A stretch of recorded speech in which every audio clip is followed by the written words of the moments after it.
Hey guys, welcome to our channel foodie plate. అందరూ ఎలా ఉన్నారు? మేమైతే చాలా బాగున్నాము. ఈరోజు మీకు చూపించబోయే ఫస్ట్ రెసిపీ వాక్కాయ వీక్లో వచ్చేసి, ఇంతకీ మీకు వాక్కాయ వీక్ అంటే ఏంటో తెలుసా అండి? ఈ వీక్ అంతా మనం వాక్కాయతో చేసిన రెసిపీస్ మాత్రమే పెడతాము.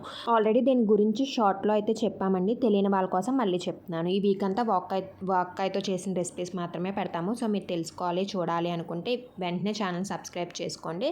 సో వీడియోస్ ఏమీ మిస్ అవ్వకుండా చూసేయచ్చు. సో ఫస్ట్ అయితే వంకాయ పచ్చడి చేయబోతున్నామండి ఈరోజు. మీకు అదే రెసిపీ చూపించబోతున్నాను. ఇవన్నీ మనకు కావాల్సిన ఇంగ్రీడియంట్స్ అండి. ఇదిగో వాక్కాయలు అంటే ఇవేనండి. వీటిని ముందు కట్ చేసేసుకోవాలి. మధ్యలో గింజ ఉంటుంది, అది తీసేసుకుని ఇలా 2 పీసెస్ కింద అయితే మనం కట్ చేసేసుకోవాలి.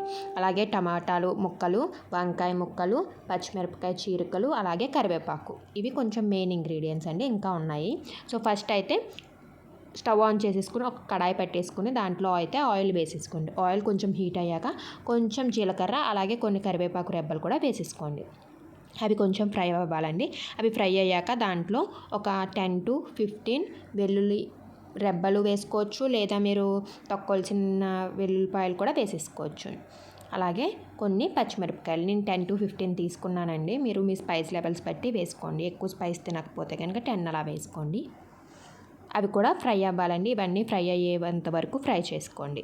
అవి కొంచెం ఫ్రై అయిపోయాయి అనుకున్నాక అవి తీసేసుకుని ఒక గిన్నెలోకి ట్రాన్స్ఫర్ చేసుకుని పక్కన పెట్టేసుకోండి. ఇప్పుడు అదే ఆయిల్లో ఇందాక మనం కట్ చేసి పెట్టుకున్నాం కదా వంకాయ ముక్కలు, అవి కూడా వేసేసుకోండి. అవి వేసుకుని వాటిని కూడా మనమైతే కొంచెం సేపు ఫ్రై చేసుకోవాలండి. అవి ఫ్రై అవుతున్నప్పుడే దాంట్లో కొంచెం పసుపు కూడా వేసేసుకోండి. పసుపు వేసుకుని ఒకసారి బాగా మిక్స్ చేసుకుని ఫ్రై అవనివ్వండి. మూత పెట్టుకోవాల్సిన అవసరం లేదండి మగ్గడానికి. అవి ఫ్రై అవుతాయి, మగ్గిపోతాయి, కుక్ అవుతాయి అన్నమాట. సో అవి కొంచెం కుక్ అయ్యాయి అనుకున్నప్పుడు దాంట్లో కట్ చేసి పెట్టుకున్న టమాటా పీసెస్ కూడా వేసేసుకోండి. అవి వేసుకున్నాక ఒకసారి బాగా మిక్స్ చేసేసుకుని మూత అయితే పెట్టేసుకోండి. మూత పెట్టుకుని అయితే మనం మగ్గనిచ్చుకోవాలండి. అప్పుడు కొంచెం ఫాస్ట్గా కుక్ అవుతుంది కాబట్టి. సో ఒకసారి బాగా మిక్స్ చేసేసుకొని మూత పెట్టేసుకొని కొంచెం సేపు మగ్గనివ్వండి. ఇంకా వాటర్ అది వేయాల్సిన అవసరం లేదండి మగ్గడానికి, ఎందుకంటే టమాటో నుంచి కొంచెం వాటర్ వస్తుంది కాబట్టి ఆ వాటర్తోనే మగ్గిపోతాయి. చూసారుగా కొంచెం సేపు ఉన్నాక మూత తీస్తే కొంచెం మగ్గాయి. ఇప్పుడు దీంట్లో మనం కొంచెం ఉప్పు అయితే వేసుకోవాలండి. తగినంత సాల్ట్ అయితే వేసుకోండి. మేమైతే గరుకుప్పు వాడుతున్నాము, రాళ్ళుప్పు. మీరు నార్మల్ ఉప్పు కూడా వేసుకోవచ్చు. అలాగో మిక్సీ పట్టుకుంటాం కదా, రాళ్ళుప్పు మంచిది అంటున్నారని రాళ్ళుప్పు వేసుకున్నామండి. అది వేసేసుకున్నాక ఒకసారి బాగా మిక్స్ చేసుకొని కొంచెం సేపు కుక్ చేసుకోండి, మొత్తం కుక్ అయ్యేంత వరకు.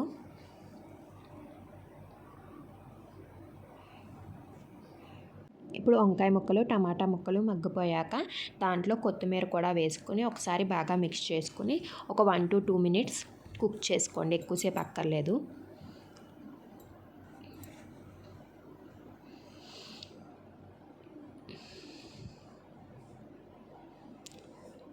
ఇప్పుడు దాంట్లోనే ఇందాక మనం కట్ చేసి పెట్టుకున్నాం కదా వాక్కాయ ముక్కలు, అవి కూడా వేసుకొని ఒకసారి మిక్స్ చేసేసుకొని స్టవ్ ఆఫ్ చేసేసుకోండి. అవి కుక్ అవ్వాల్సిన అవసరం లేదండి.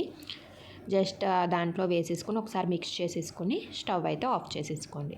ఇప్పుడు ఇది మనకి చల్లారాలండి. ఇందాక మనం ఫ్రై చేసుకున్నాం కదా పచ్చిమిరపకాయలు, అవి కూడా చల్లారాలి, ఇవి కూడా చల్లారాలి. చల్లారాక మాత్రమే మనం మిక్సీ అయితే పట్టుకోగలమండి.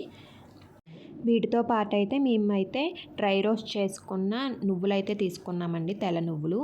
ఇవి కూడా పచ్చళ్ళలో అయితే ఇంక్లూడ్ చేస్తున్నామండి, ఎందుకంటే హెల్త్కి అయితే వీటి వల్ల చాలా బెనిఫిట్స్ ఉంటాయండి. సో వీటిని మనం ఏదో ఒక దాంట్లో ఇంక్లూడ్ చేసుకుంటే మంచిదండి, డైరెక్ట్ తినలేని వాళ్ళకి. సో ఇప్పుడు ఇవన్నీ అయితే మనం మిక్సీ చేసుకోవాలి. అవి కూడా ఒకసారి అన్నీ మిక్సీ వేసుకోకూడదండి. ఫస్ట్ అయితే నువ్వుల్ని మిక్సీ జార్లోకి ట్రాన్స్ఫర్ చేసుకొని మిక్సీ అయితే పట్టేసుకోండి. ఇదిగో ఇలా పొడుం కిందండి. నువ్వులు కూడా మనం చల్లారాక మాత్రమే వేసుకోవాలండి. ఇప్పుడు అవి అయిపోయాక ఫస్ట్ పచ్చిమిరపకాయలు అవి వేయించుకున్నాం కూడా, అది కూడా వేసేసుకొని మిక్సీ పట్టుకోండి. మీరు నువ్వులు అనేవి అలాగ డ్రై రోస్ట్ చేసుకుని కొన్ని రోజులు అయితే మనం ఉంచుకోవచ్చండి. అవి వేరే వాటిల్లో వేయడానికి అస్తమాను చేసుకోవాలంటే ఇబ్బంది కాబట్టి. మేమైతే అలాగా కొన్ని రోజులకి నువ్వులు అలాగా ఫ్రై చేసేసుకొని మా అమ్మగారు అలా పెట్టేస్తారు. వీటిల్లో పచ్చళ్ళలో వాటిల్లో ఇంక్లూడ్ చేస్తారు.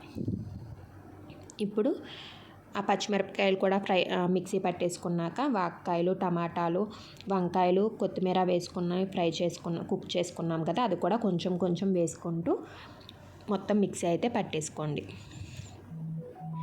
మరీ మెత్తగా అయితే మిక్సీ పట్టుకోకండి, కొంచెం కచ్చా పచ్చా కింద పట్టుకుంటే మీకు రైస్లో కలుపుకున్నప్పుడు టేస్ట్ బాగుంటుంది. ఈ పచ్చడి అయితే మనకి రైస్లోకి నెయ్యి వేసుకుని తింటే చాలా టేస్టీగా ఉంటుందండి. అలాగే మనకి టిఫిన్స్ బ్రేక్ఫాస్ట్లోకి దోశలోకి కానీ ఇడ్లీలోకి కానీ కూడా చాలా బాగుంటుందండి పుల్ల పుల్లగా. సో మీరు కూడా ఒకసారి ట్రై చేయండి. మనకి సీజనల్గా వచ్చి అయితే హెల్త్ బెనిఫిట్స్ ఉంటాయి కాబట్టి వాటిని మనం మిస్ చేయకూడదు, ఎప్పుడూ ఉండవు కాబట్టి. అంతేనండి, మనకి పచ్చడి అయితే రెడీ అయిపోయింది. మీకు కావాలి అనుకుంటే తాలింపు కూడా వేసుకోవచ్చు, మేమైతే ఇంకా వేసుకోలేదు. ఈ వీడియో కనుక మీకు నచ్చినట్లయితే లైక్ చేయండి, అలాగే మీ ఫ్రెండ్స్ అండ్ ఫ్యామిలీతో షేర్ చేసుకోండి. మీరు కూడా ఈ రెసిపీని ట్రై చేసి ఎలా వచ్చిందో కింద కామెంట్ సెక్షన్లో చెప్పడం అయితే మర్చిపోకండి. అలాగే మా ఛానల్ని సబ్స్క్రైబ్ చేసుకుని పక్కనున్న బెల్ ఐకాన్ క్లిక్ చేయండి. అప్పుడు మేము పెట్టే వీడియోస్ని మిస్ అవ్వకుండా చూసేయచ్చు. Thank you for watching. See you in the next video with a new recipe.